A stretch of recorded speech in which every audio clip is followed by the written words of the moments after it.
Hoy nos acompaña únicamente Paul Hospital. Querías hablar, Paul, de la pandemia, del manejo de la pandemia y de un documento que se publica en Bloomberg, en Estados Unidos, en particular sobre esta resiliencia y dónde conviene o no conviene enfermarse de COVID o vivir esta época de COVID. México aparece en el último lugar. Hay varias consideraciones que yo iré mencionando, pero empieza, Paul.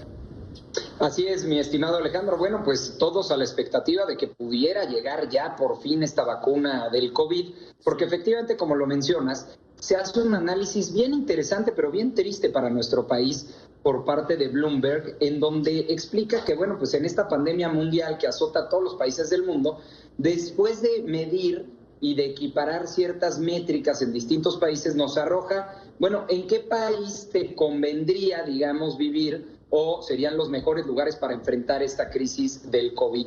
Dentro de las métricas viene, bueno, pues el crecimiento de los casos, la mortalidad, el número de pruebas, etcétera. Entonces, ¿qué podemos arrojar de esto? Bueno, pues efectivamente se evaluaron 53 países y México es el número 53. Es decir, el último lugar de todos los países evaluados. Pero ¿qué podemos encontrar en este estudio que la verdad es interesantísimo? Primero, ¿quién está en primer lugar? Nueva Zelanda. Sí. Y dentro de toda la explicación de por qué están en el primer lugar de este combate al COVID, hay una muy particular. Por ejemplo, Nueva Zelanda tomó medidas muy importantes desde antes, y aquí subrayo, desde antes de que muriera la primera persona a causa de COVID. ¿Qué pasaba en cambio en nuestro país?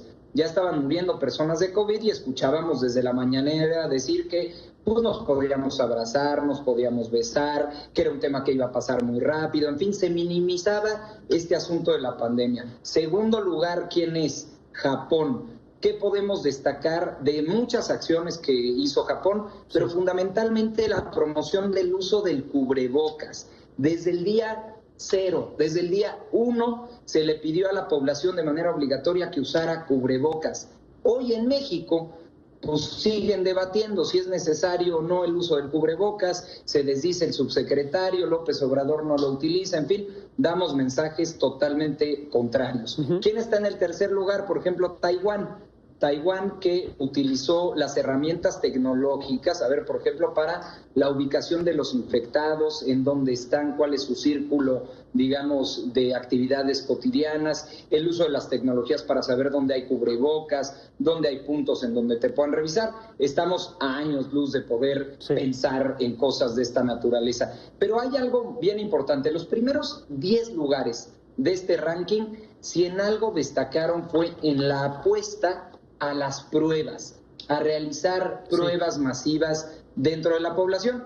Aquí pues seguimos debatiendo no usar pruebas, no hacer uso de las pruebas justamente para detectar el COVID. Y bueno, pues ya por ahí Bloomberg también hace alguna referencia sobre los principales mandatarios en el mundo que minimizaron la pandemia y pues también ahí nos pone en un ejemplo, por ejemplo, con Donald Trump de Estados Unidos, con Jair Bolsonaro de Brasil, y a López Obrador de plano ya lo llama un líder arrogante, justamente por todas estas declaraciones en donde minimiza los impactos que ha tenido el COVID. Así que, pues lamentablemente México, estimado Alejandro, está por debajo de países como Vietnam, Tailandia, Pakistán, Nigeria, y sí, somos el número 53 de 53 evaluados, perfectamente reprobados. Ahí únicamente diría que obviamente la información con la que contamos o con la que cuenta Bloomberg para hacer este reporte pues es mucho menor que otros países, ¿no?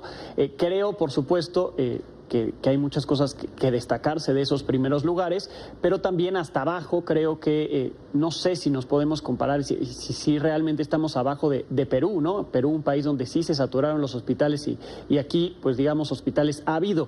No es que estén las cosas tan bien, pero creo que hay datos que no son realmente transparentes y como dices, mucho se basa en las pruebas que se hicieron y al final de cuentas, pues aquí no hubo pruebas, entonces no tenemos una radiografía tan correcta, ¿no? No hay absolutamente nada con qué medir, pero sí estamos muy lejos del éxito que llama López-Gatell en el combate a la pandemia. Bien, gracias, Paul.